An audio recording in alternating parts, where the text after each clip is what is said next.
ایک مرتبہ مل کر بآواز بلند صلوات پڑھیے۔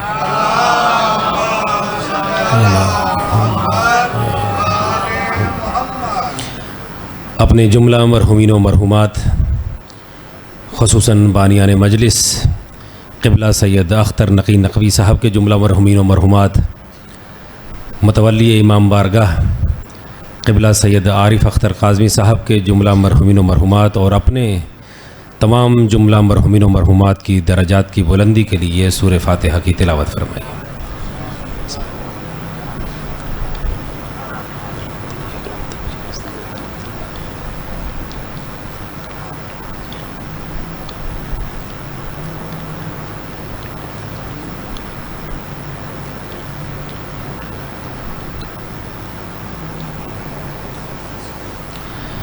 اپنی دعاؤں کی قبولیت کے لیے ایک مرتبہ مل کر دل جمی سے بآواز بلند صلوات پڑھیے۔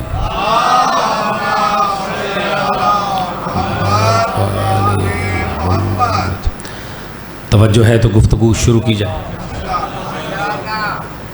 اعوذ باللہ من الشیطان اللعین الرجیم، بسم اللہ الرحمن الرحیم، الحمد للہ رب العالمین، ثم الصلاۃ والسلام علی صاحب التاج والمعراج والبراق والعلم، دافع البلاء والوباء والقحط والمرض والعلم، اسمہ مکتوب مشفوع منقوش فی اللوح والقلم، جسمہ مقدس مطہر منور فی البیت والحرم، نبی الحرمین امام القبلتین وسیلتنا فی الدارین جد الحسن والحسین مولانا ابی القاسم محمد صلوات محمد وعلی عطرتہ الطیبین الطاہرین المعصومین المظلومین الذین اذھب اللہ عنکم الرجس وطہرہم تطہیرا صلوات محمد وعلی اما بعد، قال اللہ تبارک و تعالی فی کلامہ المجید و خطابہ الحمید و قولہ الحق، بسم اللہ الرحمن الرحیم، وکل شیء احصیناہ فی امام مبین، مل کر بآواز بلند صلوات۔ محمد وآل محمد۔ عزیزان گرامی، جیسا کہ میں نے آپ حضرات کی خدمت میں گزشتہ 3 دنوں سے قرآن مجید فرقان حمید کی جس آیت مبارکہ کی تلاوت کی، یہ آیت قرآن مجید کی دل سورہ یاسین کی 12ویں آیت ہے،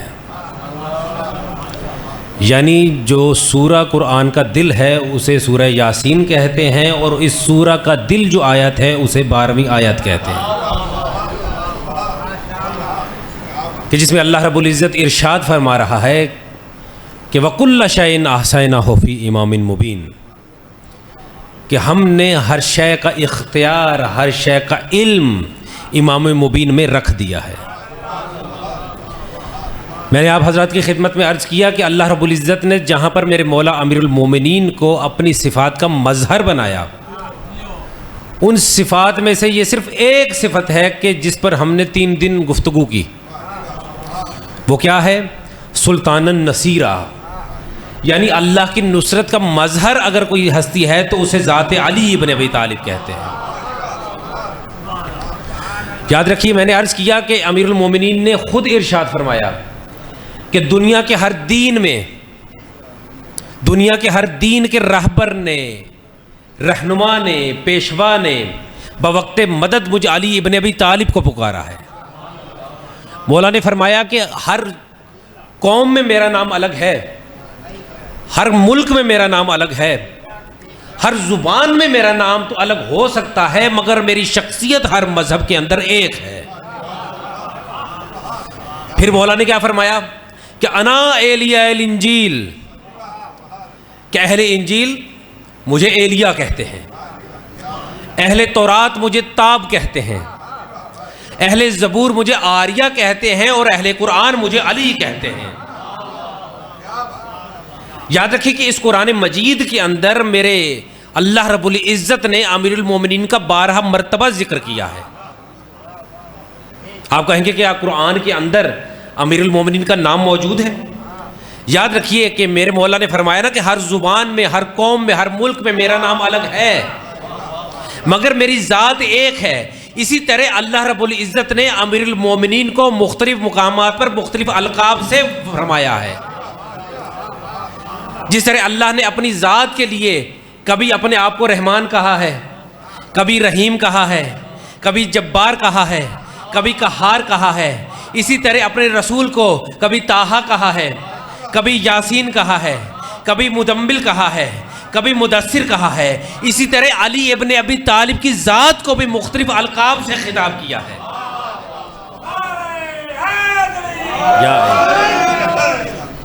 میں نے عرض کیا کہ رسول اللہ نے 12 مرتبہ امیر المومنین کو ممبر پر سے خطاب کرتے ہوئے فرمایا کہ یہ آیت علی ابن ابی طالب کی شان میں نازل ہوئی ہے۔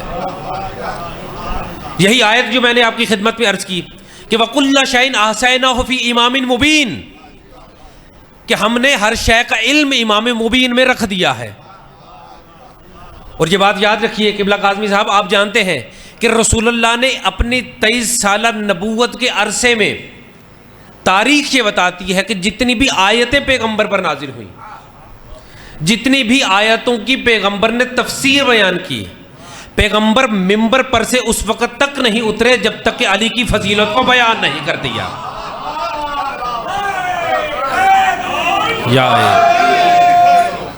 اس وقت تک مل کر یا اللہم صلی علی محمد وآلہ، اس وقت تک پیغمبر ممبر پر سے اترے ہی نہیں جب تک کہ علی کی فضیلت کو بیان نہیں کر دیا۔ یہی آیت جو میں نے آپ کی خدمت میں عرض کی کہ اللہ نے فرمایا کہ وَكُلَّ شَيْءٍ أَحْصَيْنَاهُ فِي إِمَامٍ مُبِينٍ، کہ ہم نے ہر شے کا علم امام مبین میں رکھ دیا ہے۔ اب تاریخ یہ بتاتی ہے کہ رسول اللہ ممبر کے عرشے پر بیٹھے تھے، بلکہ جملہ بدل کر کہہ دوں، عرش والا ممبر کے عرشے پر بیٹھا تھا۔ توجہ کیجئے گا، رسول اللہ ممبر پر تشریف فرما تھے، اصحاب سامنے بیٹھے ہوئے تھے کہ اتنے میں رسول اللہ نے فرمایا کہ ابھی جبرائیل نازل ہوئے ہیں اور ایک آیت کا مجھے ہدیہ پیش کیا ہے۔ کہا یا رسول اللہ کون سی آیت ہے؟ کہا اللہ نے پیغام بھیجا ہے کہ دنیا کو بتا دو کہ وَكُلَّ شَيْءٍ أَحْصَيْنَاهُ فِي إِمَامٍ مُبِينٍ، کہ ہم نے ہر شے کا علم امام مبین میں رکھ دیا ہے۔ اب اصحاب رسول نے جیسے ہی یہ بات سنی تو کہا کہ یا رسول اللہ وہ کون امام مبین ہے؟ تاریخ یہ بتاتی ہے کہ ایک بوڑھا اپنے گھٹنوں پر ہاتھ رکھ کر اپنے گھٹنوں کی مدد سے اٹھا اور کہنے لگا کہ یا رسول اللہ کیا امام مبین سے مراد تورات ہے؟ پیغمبر نے فرمایا نہیں، بیٹھ جاؤ۔ وہ بیٹھ گیا۔ اتنے میں ایک لمبے قد والا اٹھا، اس نے کہا کہ یا رسول اللہ کیا امام مبین سے مراد زبور ہے؟ پیغمبر نے فرمایا نہیں، تم بھی بیٹھ جاؤ۔ اتنے میں ایک تیسرا اٹھا، اس نے کہا کہ یا رسول اللہ کیا امام مبین سے مراد انجیل ہے؟ پیغمبر نے فرمایا نہیں۔ اب اتنے میں کوئی اور اٹھتا اور اٹھ کر پوچھتا کہ یا رسول اللہ کیا امام مبین سے مراد کچھ اور ہے؟ پیغمبر کی نظر ایک مرتبہ مسجد نبوی کے در کی جانب پڑی۔ جیسے ہی پیغمبر کی نظر مسجد نبوی کے در کی جانب پڑی تو دیکھا کہ علی ابن ابی طالب آ رہے ہیں۔ جیسے ہی علی کی جانب دیکھا، ایک مرتبہ علی کو اپنے پاس بلایا، علی کا ہاتھ تھام کر غدیر کی یاد کو تازہ کرتے ہوئے پیغمبر نے فرمایا کہ او مسلمانوں یاد رکھو کہ امام مبین سے مراد نہ تو تورات ہے، نہ زبور ہے، نہ انجیل ہے، ھذا امام مبین۔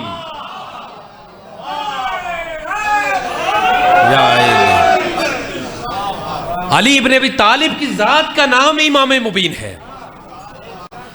میں نے کہا کہ پیغمبر نے اس 23 سال کے نبوت کے عرصے میں جتنی بھی آیتیں پیغمبر پر نازل ہوئیں، جتنی بھی آیتوں کی پیغمبر نے تفسیر کو بیان کیا، تب تک ممبر پر سے نہیں اترے جب تک کہ علی کی فضیلت کو بیان نہیں کیا۔ اب پیغمبر ممبر پر ہی بیٹھے تھے کہ اتنے میں جبرائیل ایک اور آیت لے کر نازل ہوئے۔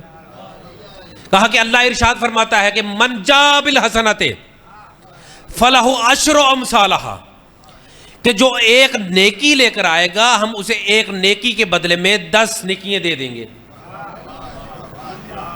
میں یہاں آپ سے ایک جملہ کہوں گا کہ اگر آج بینک اعلان کر دے کہ جو شخص 1000 روپیہ جمع کروائے گا اسے 1000 کے بدلے میں 10,000 ملیں گے، تو صبح کیا صورتحال ہوگی؟ ایک لائن بن جائے گی کہ 1000 دیں 10,000 لے لیں۔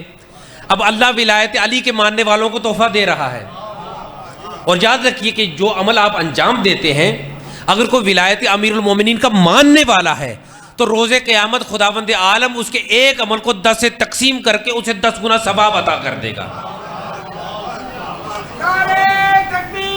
اللہ اکبر، یا رسول اللہ،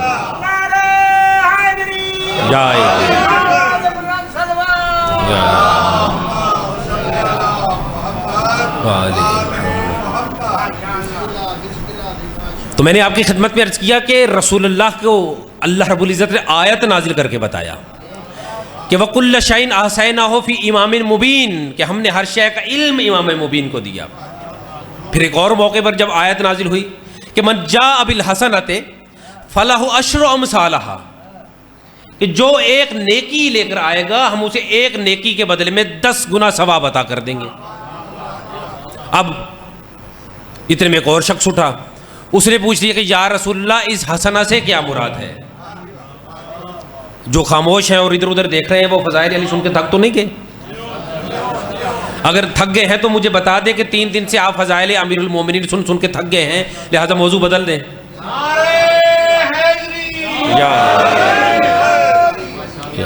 اس انداز سے یاد رکھیے کہ علی علی نہ کیا کریں۔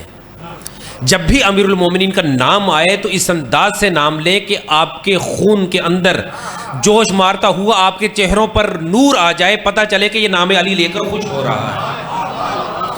اس لیے کہ جب آپ نام علی لیتے ہیں نا تو آپ تو سامنے بیٹھے ہیں، میں آپ کو دیکھ رہا ہوتا ہوں، خدا کی قسم آپ اتنے خوبصورت اور اتنے حسین لگ رہے ہوتے ہیں کہ میں کاظمی صاحب کو دل چاہتا ہے کہ کہوں کہ میرے پاس آئینہ لا کے رکھ دیں تاکہ ہر مومن کو میں آئینہ دکھاؤں کہ یہ کتنے حسین لگ رہے ہیں۔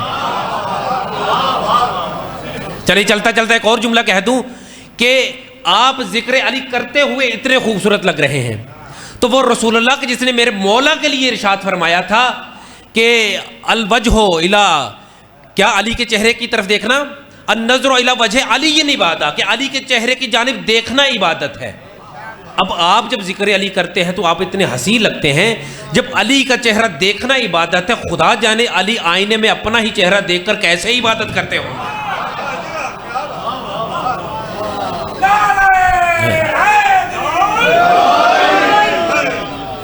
شاعر کہتا ہے کہ علی کے طلبوں سے آگے بھلا میں کیا دیکھوں، علی کے طلبوں سے آگے بھلا میں کیا دیکھوں، مجھے تو عرش تک دکھائی دیتا ہے۔ علی کے طلبوں سے آگے، طلبہ آپ جانتے ہیں نا، پیر کے نیچے جو طلبہ ہوتا ہے، کہنے لگا کہ مولا کی فضیلتیں تو بہت ہیں، میں علی کے طلبوں سے آگے نہیں دیکھ سکتا۔ کہتا ہے کہ علی کے طلبوں سے آگے بھلا میں کیا دیکھوں، مجھے تو عرش تک دکھائی دیتا ہے، سوائے نام علی کوئی اور نام یاد نہیں، میں کیا کروں مجھے اونچا سنائی دیتا ہے، میں کیا کروں مجھے اونچا سنائی دیتا ہے۔ تو نام علی جب بھی لے اس انداز سے لے کہ پتہ چلے کہ آپ نام علی لے کر عبادت کر رہے ہیں، اس لیے کہ جب آپ نام علی لیتے ہیں تو آپ کے خون جوش میں آتا ہے، جب خون جوش میں آتا ہے تو پھر آپ کا چہرہ اور کھلتا ہے، جب مومن کا چہرہ کھلتا ہے تو اس لیے فرمایا کہ مومن کا چہرہ دیکھنا عبادت ہے۔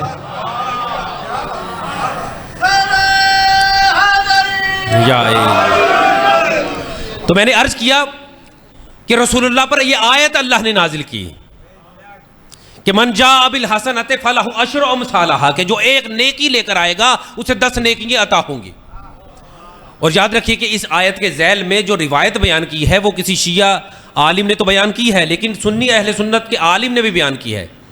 عالم کا نام ہے علامہ محمد صالح ترمذی کشفی، وہ اپنی کتاب مناقب مرتضوی کے اندر یہ روایت بیان کرتے ہیں، اور اس آیت کے ذیل میں بیان کرتے ہیں کہ یہ جو قرآن میں اللہ نے ارشاد فرمایا ہے نا کہ من جاء بالحسنۃ فلہ عشر امثالہا، کہ جو ایک نیکی لے کر آئے گا ہم اسے ایک نیکی کے بدلے میں 10 نیکیاں عطا کر دیں گے۔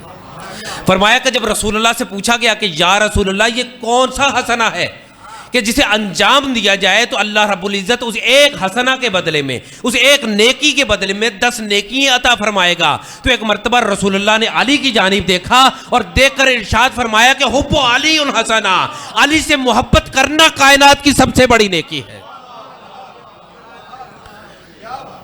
علی سے محبت کرنا کائنات کی سب سے بڑی نیکی ہے۔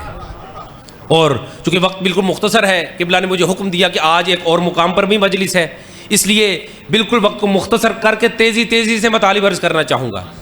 میں نے کہا کہ قرآن نے کہا کہ من جاء بالحسنات، جو ایک نیکی لے کر آئے گا۔ اب ایک نیکی جو لے کر آئے گا، پوچھا گیا کہ یہ حسنہ کیا ہے، تو رسول اللہ نے فرمایا حب علی حسنہ، علی کی محبت نیکی ہے، حسنہ ہے۔ یہی بات آپ کی خدمت میں دوسرے انداز میں مولا کی زبانی پیش کروں کہ مدینے کے اندر کچھ افراد نے یہ طے کیا کہ امیر المومنین سے ایسا سوال کیا جائے کہ جس کا جواب دیتے ہوئے علی کو دیر ہو جائے، مگر وہ جاہل جانتے نہیں تھے کہ علی ابن ابی طالب اس ذات کا نام ہے جو مشکل کشا کا اور سائل کو زیادہ دیر کھڑا رکھنے والا اپنے در پہ نہیں ہے، اس کا بیٹا ہے۔ یعنی ابو طالب کا بیٹا ہے جو اپنے در پر سوالی کو زیادہ دیر کھڑا رکھنا پسند نہیں کرتا تھا۔ کہا یا علی ہمارا ایک سوال ہے۔ کہا کیا؟ کہا یا علی بتائیے کہ اس دنیا میں سب سے بڑی نیکی کون سی ہے اور سب سے بڑا گناہ کون سا ہے؟ اب وہ قلم دوات کاغذ اپنے ساتھ لے کر آئے تھے۔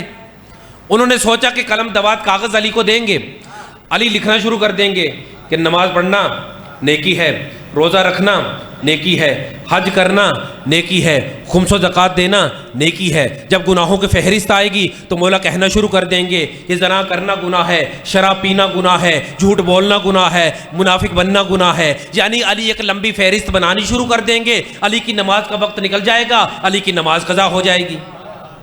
لیکن وہ جاہل جانتے نہیں تھے کہ نماز نمازی کی قضا ہوتی ہے، جو خود نماز ہو اس کی نماز کیسے قضا ہوگی؟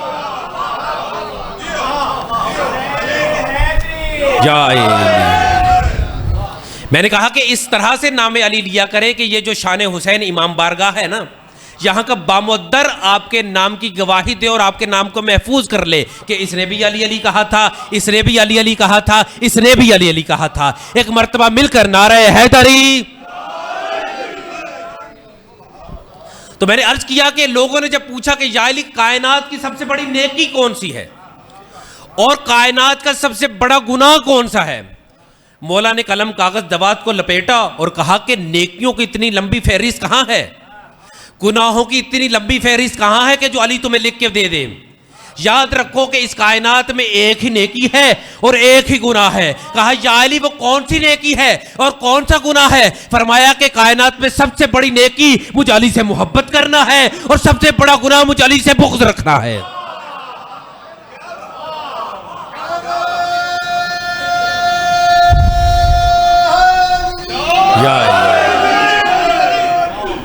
کائنات میں سب سے بڑی جو نیکی ہے وہ مجھ علی سے محبت کرنا ہے اور کائنات کا سب سے بڑا گناہ مجھ علی سے بغض رکھنا ہے۔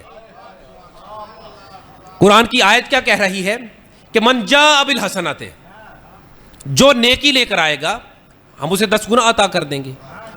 اور رسول اللہ نے کیا کہا؟ حب علی الحسنہ۔ اللہ اکبر۔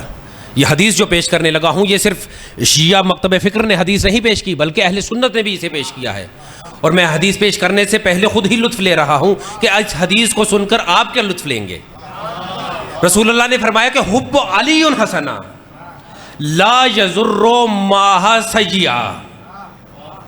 جو عربی کو سن کر ترجمے تک پہنچ گئے ہیں ان کو میرا سلام ہے، اور جو ترجمہ سن کر لطف لیں گے وہ رسول اللہ کی اور امیر المومنین کی ذات کو سلام کیجیے گا۔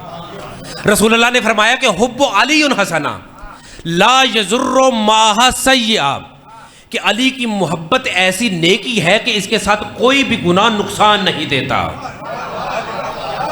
اللہ اکبر۔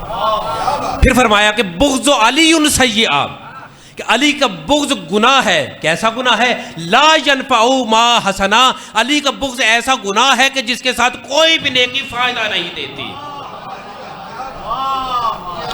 اب علی کا بغض رکھتے ہوئے پڑھتے رہیے نمازیں، رکھتے رہیے روزے، دیتے رہیے خمس و زکوٰۃ، جتنی بھی عبادات انجام دی جائیں گی ولایت علی کے بغیر منہ پر مار دی جائیں گی۔ میں نے عرض کیا کہ ان 23 سالوں کے اندر جتنی بھی پیغمبر پر آیتیں نازل ہوئیں ہمیشہ پیغمبر علی علی علی علی علی علی کیا کرتے، آیت نازل ہوتی علی علی کیا کرتے، سورت نازل ہوتی علی علی کیا کرتے، رکوع نازل ہو جاتا پیغمبر علی علی کیا کرتے، اگر جبرائیل نازل ہوتے وہ بھی علی علی کیا کرتے، میکائیل نازل ہوتے وہ بھی علی علی کیا کرتے، اسرافیل نازل ہوتے وہ بھی علی علی کیا کرتے، اگر آسمان سے ستارہ نازل ہوتا وہ بھی علی علی کیا کرتا۔ میں کہوں گا کہ یہ آسمان سے نازل ہونے والا ستارہ تو علی علی کیا کرتا تھا، یہ مدینے کے ستاروں کو کیا ہوا، وہ کیوں علی علی نہیں کرتے تھے؟ یہ آسمان سے نازل ہونے والا ستارہ جانتے ہیں کیوں علی علی کرتا تھا؟ یہ اس لیے علی علی کیا کرتا تھا کیونکہ یہ جانتا تھا کہ اس کے اندر جو نور ہے یہ علی کی پیشانی سے لیا ہوا نور ہے۔ میں نے کہا کہ جتنی بھی مرتبہ پیغمبر پر اللہ نے آیتیں نازل کی، رکوع نازل کیے، سورہ نازل کیے، اس وقت تک پیغمبر منبر پر سے نہیں اترے جب تک کہ علی کی فضیلتوں میں سے کسی فضیلت کو بیان نہیں کر دیا۔ آپ پیغمبر سے سوال کیجئے کہ یا رسول اللہ آپ ہر موقع پہ علی کی فضیلت کو بیان کرتے ہیں؟ اگر آیت نازل ہوتی ہے تب بھی علی علی، اگر سورہ نازل ہوتا ہے تب بھی علی علی، اگر جبریل آتا ہے تب بھی علی علی، میکائیل نازل ہوتا ہے تب بھی علی علی، آخر اتنا علی علی علی علی علی علی کرنے کی وجہ کیا ہے؟ ممکن ہے پیغمبر جواب دے کہ میں دنیا کو علی علی کرنا اس لیے سکھا رہا ہوں کہ تاکہ جب میں غدیر میں علی کی ولایت کا اعلان کروں تو کوئی یہ نہ کہے میں تو علی کو پہچانتا ہی نہیں ہوں۔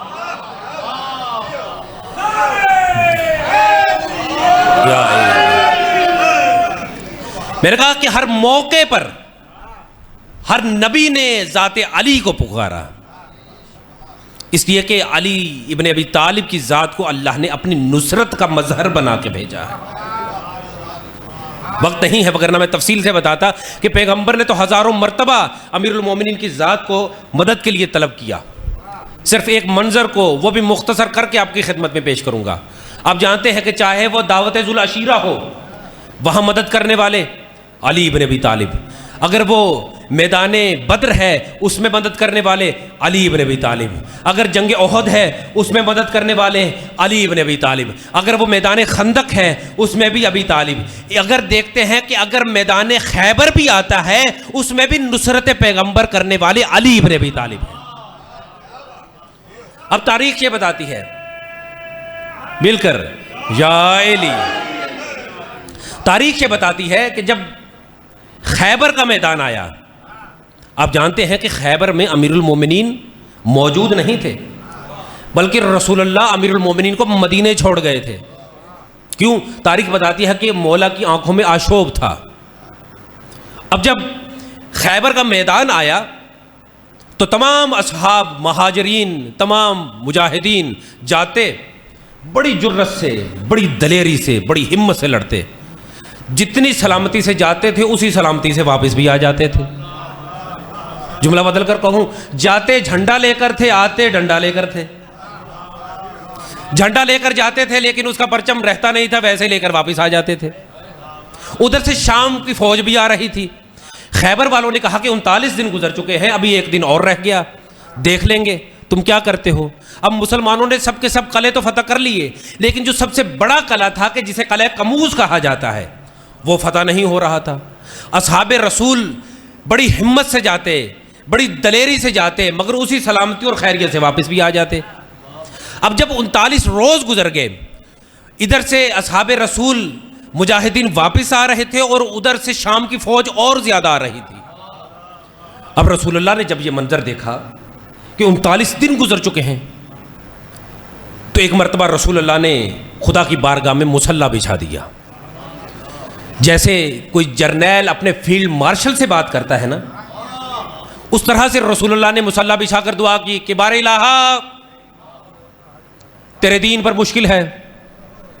اللہ نے کہا کہ ہم کیا کریں؟ کہا کہ بار الہ اگر آج تو نے دین کی نصرت نہ کی تو نہ تیرا دین رہے گا، نہ کلمہ رہے گا، نہ کلام رہے گا۔ کہا کہ میرا حبیب پھر ہم کیا کریں؟ کہا کہ بار الہ یہ اصحاب جاتے ہیں، مجاہدین جاتے ہیں، سلامتی سے جاتے ہیں، ہمت سے جاتے ہیں، دلیری سے جاتے ہیں، مگر اسی خیریت سے واپس آ جاتے ہیں۔ اللہ نے کہا میرا حبیب بات یہ ہے انسان، یہ بڑی ہمت سے جاتے ہیں، یہ بڑی بہادری سے جاتے ہیں، یہ بڑی دلیری سے جاتے ہیں اور اسی سلامتی سے واپس بھی آ جاتے ہیں، لیکن مسئلہ یہ ہے، پرابلم یہ ہے کہ یہ ہے انسان اور مقابلے میں ہے خیبر کا در۔ بھلا انسان اور در کی ٹکر ہی کیا ہے؟ اگر تو نے ٹکر کروانی ہے تو کل در کی در سے ٹکر کر، پھر پتہ چلے کہ کون در بدر ہوتا ہے۔ یعنی ایک طرف ہو خیبر کا در، دوسری طرف ہو علم کا در، دونوں کی ٹکر ہو، پھر پتہ چلے کہ کون در بدر ہوتا ہے۔ اب صبح ہوتے ہی رسول اللہ نے جانتے ہیں کیا کام کیا؟ صبح ہوتے ہی رسول اللہ نے اعلان کرنا چاہا کہ بار الہ تو مدد کر، اگر تو نے مدد نہ کی تو یہ دین سارے کا سارا ختم ہو جائے گا، اس دین کی جو دہشت ہے، اس دین کا جو جلال ہے، اس کا جلال ختم ہو جائے گا۔ ایک مرتبہ جب کائنات کے انبیاء کے سردار نے دعا کے لیے ہاتھ اٹھائے اور سب اصحاب رسول دیکھ رہے تھے کہ ایک مرتبہ رسول اللہ کیا دعا کرتے ہیں، کہ اتنے میں چشم فلک نے ستاروں کی اینک لگا کر یہ منظر دیکھا، جبرائیل نے سدرہ سے یہ منظر دیکھا، حوروں نے جنت کے دریچے کھول دیے، سبیل نے سبیل نکال کر بات سن لی، کوثر کے منہ میں پانی آ گیا۔ آدم نے کہا کہ جب مجھے مشکل پڑی تھی تو مجھے اپنے علم کا سہارا لینا پڑا، نوح نے کہا کہ مجھے اپنے زہد کا سہارا لینا پڑا، ابراہیم نے کہا کہ مجھے اپنی خلت کا سہارا لینا پڑا، موسیٰ نے کہا مجھے اپنی ہیبت کا سہارا لینا پڑا، عیسیٰ نے کہا کہ مجھے اپنی طریقت کا سہارا لینا پڑا، یوسف نے کہا کہ مجھے اپنے حسن کا سہارا لینا پڑا۔ لہٰذا آج خیبر کے میدان میں پیغمبر پر جو مشکل ہے، اب دیکھتے ہیں کہ اس مشکل وقت میں پیغمبر کس کی مدد حاصل کرتے ہیں۔ کہ ایک مرتبہ پیغمبر نے علم اپنے ہاتھ میں تھاما اور حامل علم کے انتظار میں کھڑے ہو گئے۔ ایک مرتبہ سورج نے اپنے پروں کو رسول اللہ کے قدموں میں بچھا دیا کہ اب رسول اللہ مدد کے لیے کسے پکارتے ہیں۔ کہ ایک مرتبہ اللہ کی ساتھ رسول اللہ کی گفتگو ہونا شروع ہوئی، یعنی ہاٹ لائن سے رابطہ شروع ہوا۔ ایک مرتبہ اللہ نے کہا کہ میرا حبیب مشکل ہے، کہا کہ ہاں بار الہ بڑی مشکل ہے۔ کہا پھر ہم کیا کریں؟ کہا بار الہ اگر آج تو نے مدد فراہم نہ کی، نہ دین رہے گا، نہ کلمہ رہے گا، نہ کلام رہے گا، اس لیے آج مدد فراہم کر۔ ایک مرتبہ اللہ کی جانب سے یہ آواز آئی، نادی علی مظہر العجائب، کہ وہ مظہر العجائب ہے، تجد اولانک فی النوائب، تو ہر مشکل میں اسے اپنا مددگار پائے گا۔ کل ہم و غم سینجلی، جتنے بھی ہم اور غم ہوں گے یہ سارے کے سارے دور ہو جائیں گے۔ اب ایک مرتبہ جیسے ہی رسول اللہ نے یہ جملہ کہنا چاہا نا کہ یا علی، ابھی تاریخ یہ بتاتی ہے کہ پیغمبر کی زبان پر تھا یا علی۔ ایک مرتبہ مدینے میں مصلی پر بیٹھے ہوئے علی نے قرآن کو جزدان میں رکھا، جیسے ہی رسول اللہ نے فرمایا یا علی ادرک، ابھی ادرک کا کاف مکمل نہیں ہونا تھا کہ ایک مرتبہ آواز دے کر کہا کہ کمبر جلدی سے میرا گھوڑا تیار کرو۔ ادھر ایک مرتبہ علی ابن ابی طالب کو رسول اللہ نے پکارتے ہوئے کہا یا علی ادرکنی، ادھر یہ کہ یہ مکمل ہونی تھی، ادھر مولا نے گھوڑے پر سوار ہو کر ایک مرتبہ رسول اللہ کی بارگاہ میں حاضر ہو کر کہا السلام علیکہ یا رسول اللہ۔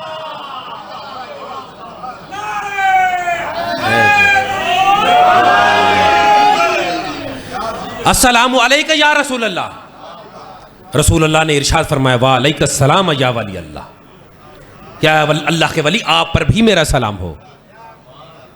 اس موقع پر میرا دل چاہتا ہے کہ محسن نقوی کے 3 مصرے ہیں وہ آپ کی خدمت پہ عرض کرتا ہوں۔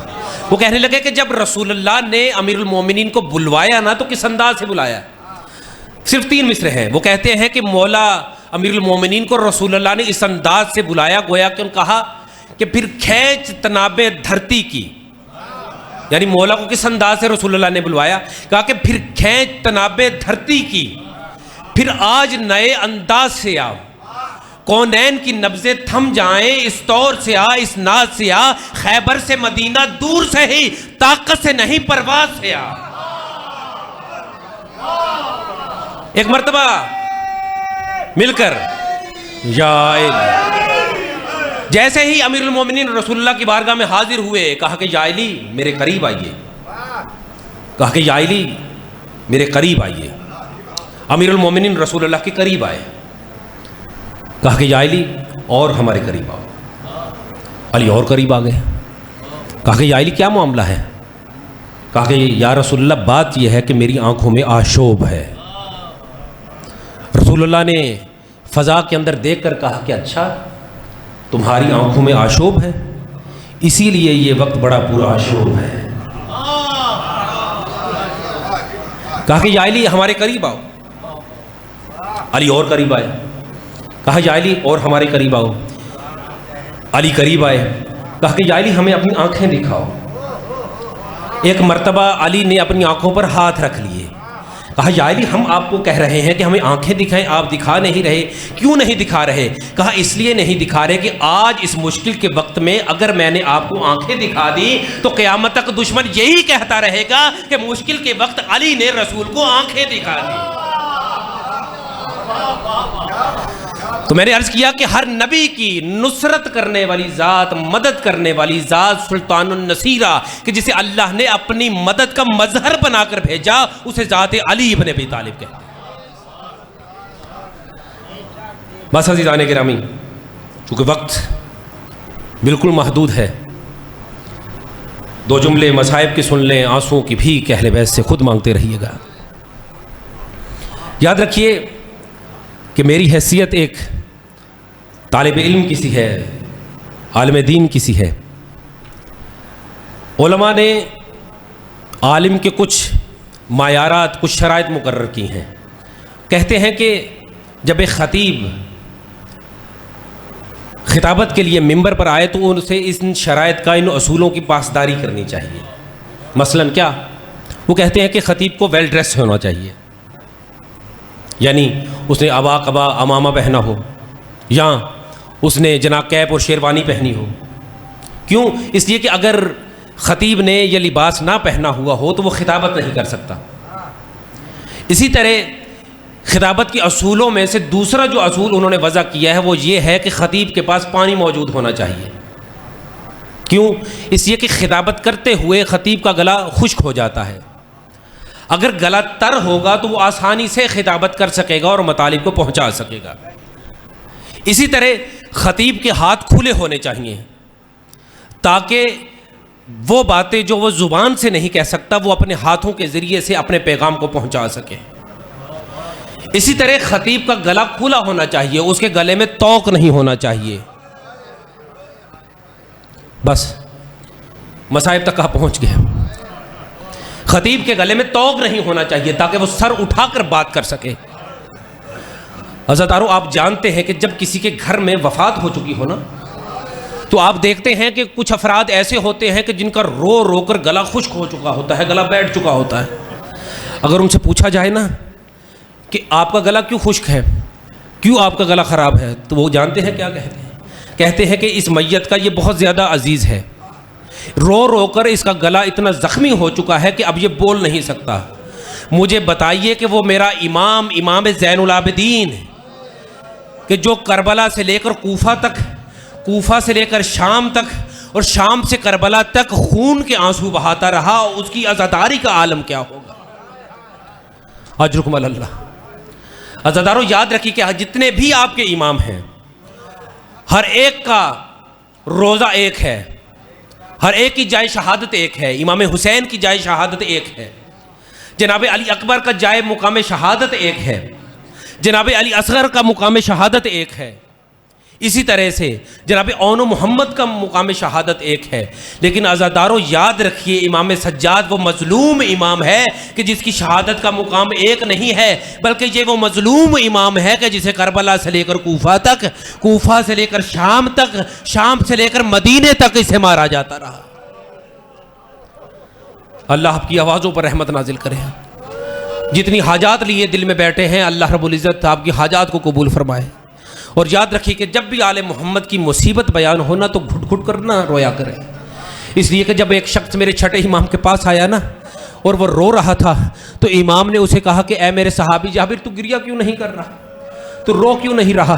ایک مرتبہ اس نے اپنا رومال نکالا اور کہا کہ مولا یہ دیکھیے میرا رومال آنسوؤں سے تر ہو چکا ہے۔ امام نے فرمایا اس طرح سے ہم پر گریہ نہ کیا کر۔ کہا مولا کیسے گریہ کیا کروں؟ فرمایا اس طرح سے رویا کر کہ جس طرح ایک بوڑھی ماں جوان بیٹے کے لاشے پر روتی ہے۔ اجرکم اللہ۔ بس عزادارو، میرا چوتھا امام جو کہ 35 سال تک خون کے آنسو بہاتا رہا۔ عزادارو، جب میرا یہ امام مدینے میں گلی سے گزرا کرتا تھا نا، تو لوگ اپنے کشتوں پر پردہ ڈال دیا کرتے تھے کہ اگر اس امام نے، اس مظلوم امام نے اس کشتے کو دیکھ لیا، اس ذبح کیے ہوئے جانور کو دیکھ لیا تو یہ برداشت نہیں کر پائے گا۔ ایک دن میرا امام بازار سے گزر رہا تھا، ایک شخص جو کہ قصائی تھا اس نے اپنے کشتے پر پردہ ڈالنا بھول گیا، کپڑا ڈالنا بھول گیا۔ خدا کی قسم جیسے ہی امام نے اس ذبح کیے ہوئے جانور کو دیکھا نا، ایک مرتبہ میرے امام نے ماتم کرنا شروع کر دیا، اور ماتم کرتے ہوئے کہنا شروع کر دیا کہ او میرے بابا، آپ کو کربلا میں مسلمانوں نے قتل کر دیا۔ عزادارو، ایک مرتبہ وہ قصائی آتا ہے اور آ کر امام کے پاس بیٹھ جاتا ہے، ہاتھ جوڑ کر امام کو کہتا ہے کہ مولا میں معذرت چاہتا ہوں، مجھے معاف کر دیجئے، میں اپنے کام میں مصروف تھا، مجھے معلوم نہیں ہو پایا کہ آپ کے یہ آنے کا وقت ہے۔ کہا کہ اچھا، مجھے اس بات کا دکھ نہیں ہے، بس میں تجھ سے 2-3 سوال کرنا چاہتا ہوں۔ کہا مولا پوچھئے۔ کہا مجھے یہ جواب دے کہ جب تو نے اس جانور کو ذبح کرنا چاہا تھا تو کیا ذبح کرنے سے پہلے تو نے اسے پانی پلایا تھا؟ وہ کہنے لگا کہ یا رسول اللہ کے بیٹے، آپ کے جد رسول اللہ کی یہ سنت ہے اور ان کا حکم ہے کہ جب بھی جانور کو ذبح کرو تو اسے پانی ضرور پلانا، اس لیے میں نے اسے پانی ضرور پلایا تھا۔ ایک مرتبہ امام نے کربلا کی جانب رخ کر کے کہا کہ بابا حسین، یہ مسلمان کیسی امت ہے کہ یہ جانوروں کو تو پانی پلاتی ہے لیکن جب نواز رسول کو ذبح کیا تو پیاس کے عالم میں ذبح کر دیا۔ اجرکم اللہ۔ پھر امام نے کہا کہ اچھا تو مجھے یہ بتا کہ جس خنجر سے تو نے اس جانور کو ذبح کیا تھا، کیا یہ خنجر تیز تھا یا کن تھا؟ کہا کہ اے رسول اللہ کے بیٹے، یہ بھی آپ کی جد کی سنت ہے کہ جب بھی جانور کو ذبح کیا جائے تو تیز خنجر سے ذبح کیا جائے۔ کہا اچھا تو مجھے یہ بتا کہ جب تو نے اس جانور کو ذبح کیا تھا کیا کوئی دوسرا جانور دیکھ تو نہیں رہا تھا؟